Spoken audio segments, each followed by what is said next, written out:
முனைவர் டாக்டர் ஜெயக்குமார் ஆகிய என்னுடைய தலைமையில்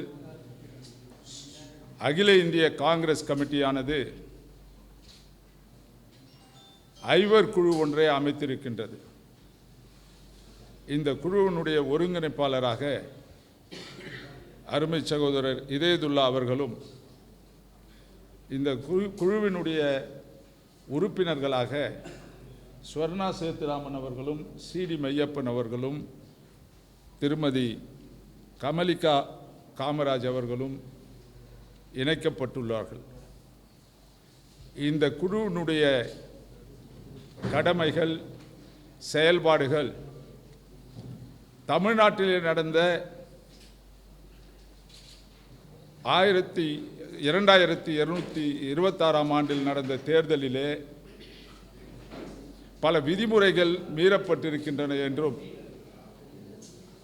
உட்கட்சி புகார்கள் அதிகமாக இருந்திருக்கின்றன என்றும் மேலிடம் அறிந்து இவற்றினை தீவிரமாக விசாரித்து ஒரு அறிக்கை ஒன்றினை காங்கிரஸ் கட்சியின் தலைவர் அவர்களுக்கு அளிக்க வேண்டும் என்பதாகும்.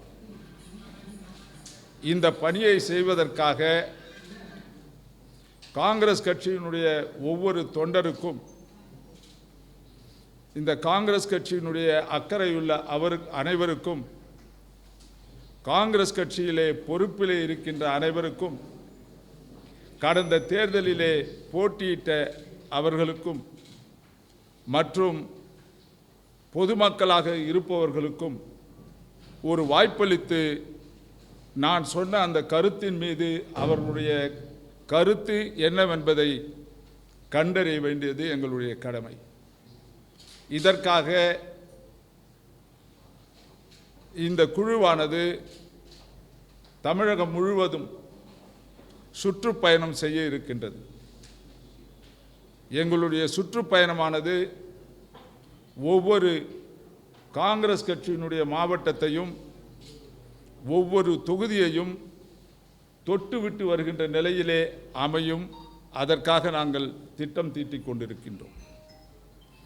முடிந்த அளவுக்கு நேர்முகமாகவே இந்த புகார்களை பெற்று அவற்றை ஆராய வேண்டும் என்று நாங்கள் திட்டமிட்டிருக்கின்றோம். இந்த பணியை செய்து முடிப்பதற்காக எங்களுக்கு 60 நாள் அவகாசம் கொடுக்கப்பட்டிருக்கின்றது.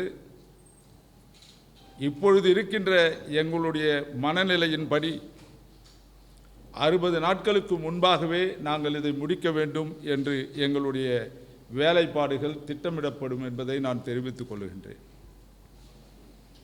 இந்த குழுவானது அகில இந்திய காங்கிரஸ் கமிட்டியினுடைய அதிகாரம் பெற்ற குழு.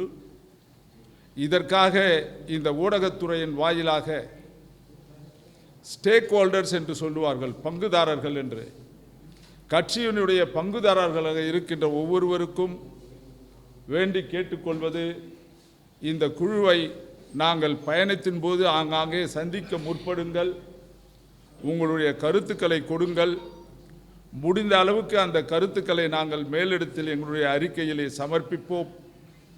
அது இந்த கட்சிக்கு நல்லதை செய்யும் என்றால் மிகவும் மகிழ்ச்சி அடைவோம்.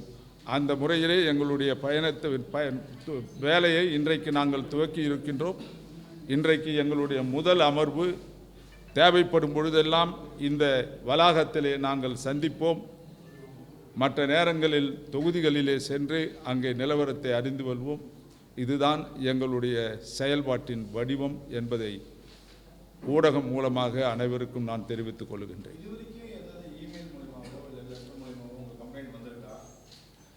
பல புகார்கள் வந்திருக்கின்றன.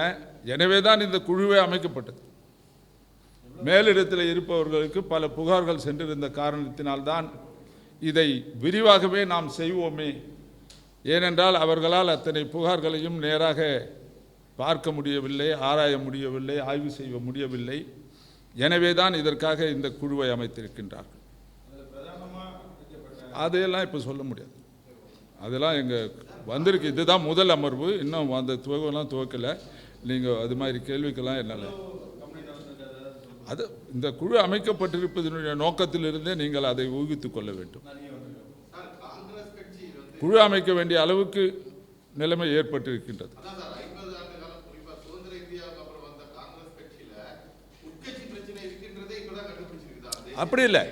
அப்படி இல்லை உட்கட்சி எல்லா தேர்தலிலும் நடக்கிறது உண்டு, எல்லா தேர்தலிலும் இதுக்கு மாதிரி நடக்கிறது உண்டு.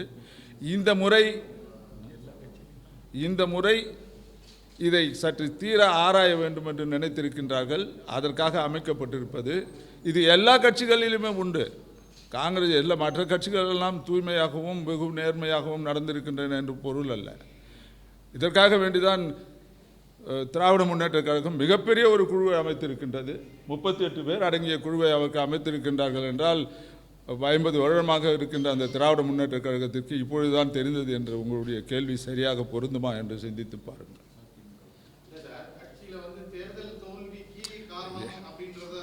தேவைகள் ஏற்படும் பொழுது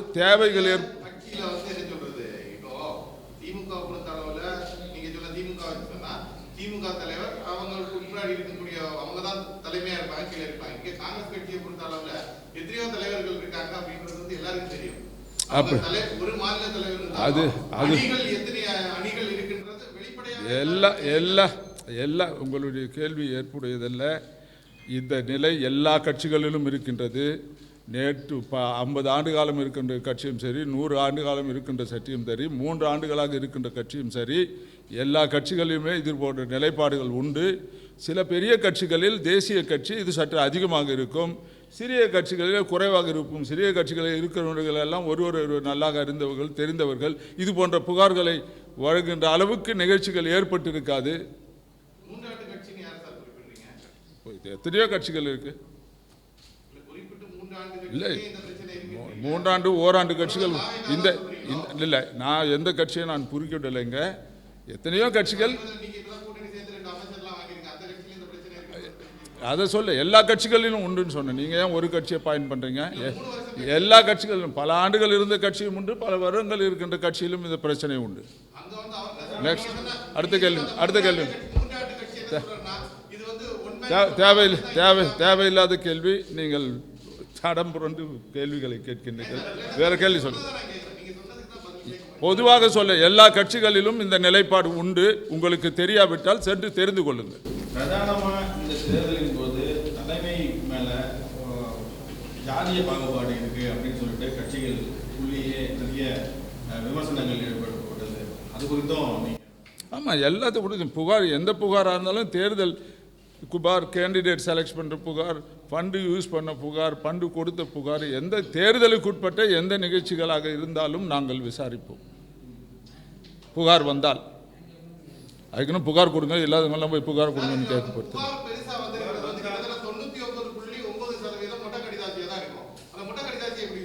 மொட்டை கடிதாசியெல்லாம் குப்பத்தொட்டில் போடுவோம். ஆய்வு செய்வோம்.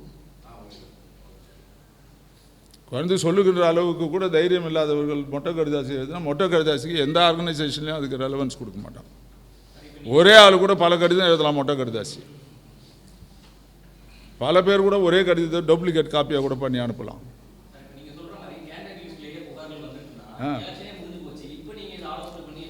ஆய்வு செய்தால் தாங்க கட்சி இன்றையோட முடிந்து போகிற கட்சி இல்லை. எந்த ஒரு நடவடிக்கையும் நாங்கள் எடுத்துக்கின்றோம் என்றால் எதிர்காலத்தை கருதி எடுக்கின்ற நடவடிக்கைகள். விபரீதமான நிலையில் இருந்தால் இது போன்ற நிகழ்வுகளெல்லாம் நடக்காமல் பார்த்து கொள்வதற்காக, உஷார்படுத்திக் கொள்வதற்காக செய்கின்ற ஒரு ஆய்வு.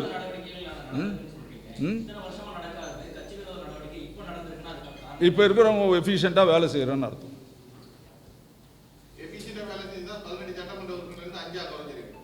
பரவாயில்லையே, 5 நல்ல ரிசல்ட் தானே. இந்த தேர்தலில் 5 பெற்றது பெரிய ரிசல்ட். இந்த தேர்தலில் தான் எங்களுக்கு 2 அமைச்சரும் கடத்தியிருக்காங்க. அதை சொல்ல மாட்டேன், அதையும் சொல்லியிருக்கணும். நீங்கள் குதிரை பேரமாக அரசியலில் எந்த பேரமும் கிடையாது. அரசியலில் யார் அதிக சட்டமன்ற உறுப்பினர்களை வைத்திருக்கின்றார்களோ அவர்களுக்கு ஆளும் உரிமை கொடுக்கப்படுகின்றது. இது ஒன்றும் அது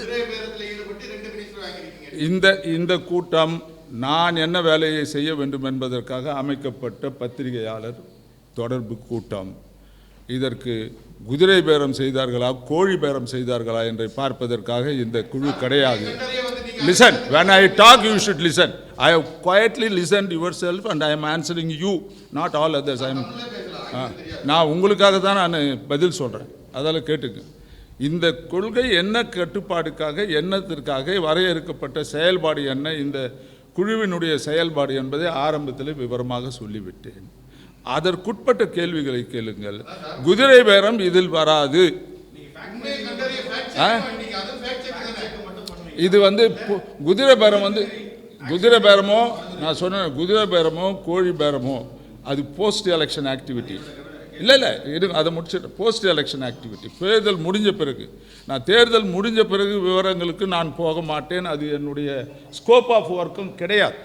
என்னுடைய வேலை தேர்தல் வரையில் என்ன தவறுகள் நடந்தன, எப்படி அது நடந்தன, யார் அதற்கு பொறுப்பாளர்கள், எத்தகைய தண்டனைகள் அவர்களுக்கு வழங்கப்பட வேண்டும் என்பதுதான் இந்த குழுவினுடைய நோக்கம்.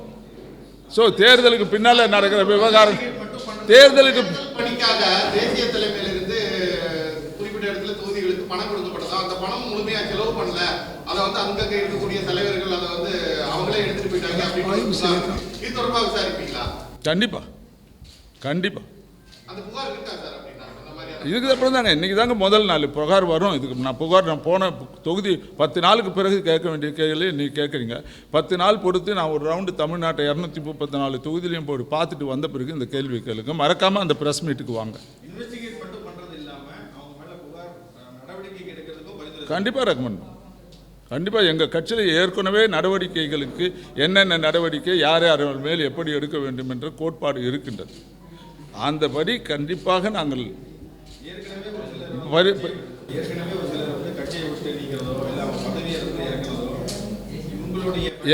எங்களுடைய காங்கிரஸ் கட்சிக்கு என்று பல சட்டத்திட்டங்கள் இருக்கின்றன.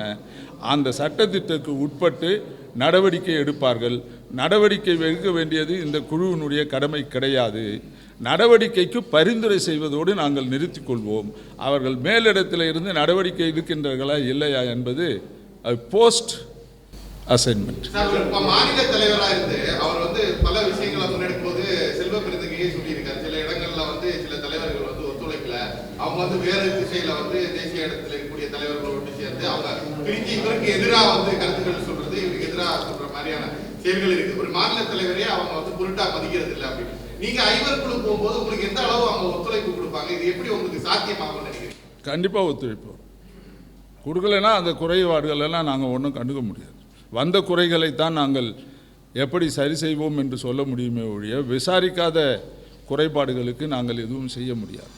இப்போ நீங்க தனித்தனியா தனி அணியாக செயல்படக்கூடிய ஜோதிமணியோ இல்ல மாணிக்கம் தாகூரோ இது போட்டு இப்போ உங்களுக்கு பல தகவல்கள் இருக்கக்கூடிய பிரவீன் சக்கரவர்த்தி இருக்காரு, இவங்கள்ட்ட எல்லாம் பேசுவீங்களா? கண்டிப்பா கண்டிப்பா கண்டிப்பா.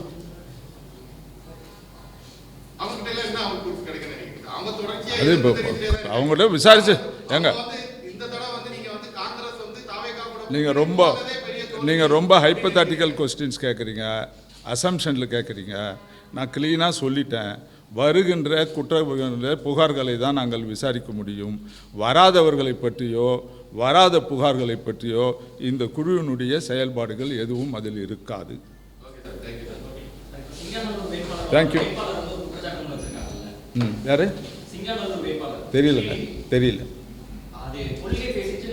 தெரியல. சிங்காநல்லூர் வேட்பாளர் என்ன குற்றச்சாட்டு கொடுத்துருக்கான்னு எனக்கு தெரியாது. மாநில தலைவர் மேலே நிறைய புகார்கள் இருக்கிறதா சொல்றாங்க. இப்ப கிடைச்ச 28 தொகுதியிலேயே சீட்டு கொடுத்ததே அவருக்கு வேண்டப்பட்டவங்க செலக்ட் பண்ணி சில பேரை ரெக்கமெண்ட் பண்ணிருக்காரு அப்படிங்கிற பணம் வாங்கிட்டு இருக்காரு அப்படிங்கிற மாதிரி அவரை விசாரிக்கிறதுக்கு வாய்ப்பு இருக்கா? அது போன்ற குற்றச்சாட்டுகள் இந்த குழுவினர் வந்தால் கண்டிப்பாக இந்த குழு விசாரிக்கும். அவரை இந்த குழு முன் அவர்களை அழைத்து கேட்போம். இது போன்ற புகார்கள் வந்திருக்கின்றன, உங்களுடைய பதில் என்ன, அதனுடைய உண்மை அந்த நோட்டீஸை நீங்கள் பார்த்தீங்களோ என்னான்னு தெரியல, பார்த்துருக்கிறதுக்கு வாய்ப்பில்லை. அதால் தான் இது மாதிரி கேள்வியெல்லாம் கேட்குறீங்க.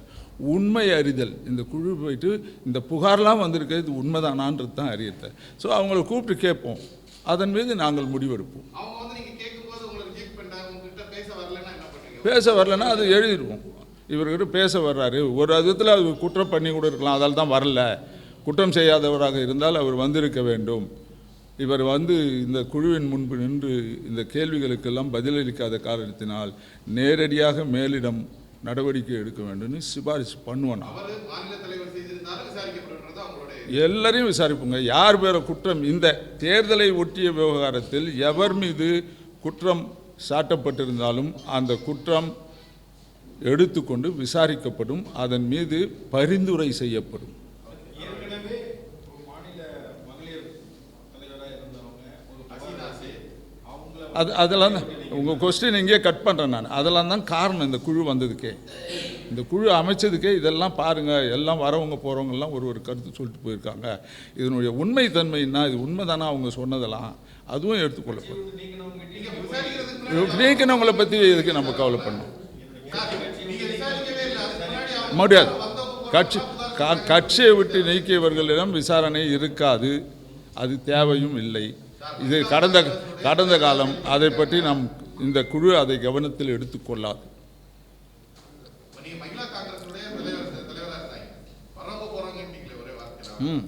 இல்லை, எத்தனையோ கம்ப்ளைண்ட் அது மாதிரி இருக்குது. மொட்டை கடுதாசி என்னன்னு சொல்லுவீங்க? அது நேரடியாக புகார் பண்ணினா அவங்க கட்சியை விட்டே போயிட்டாங்க. இப்போ அதை குழு முடிவெடுக்கும். நன்றி.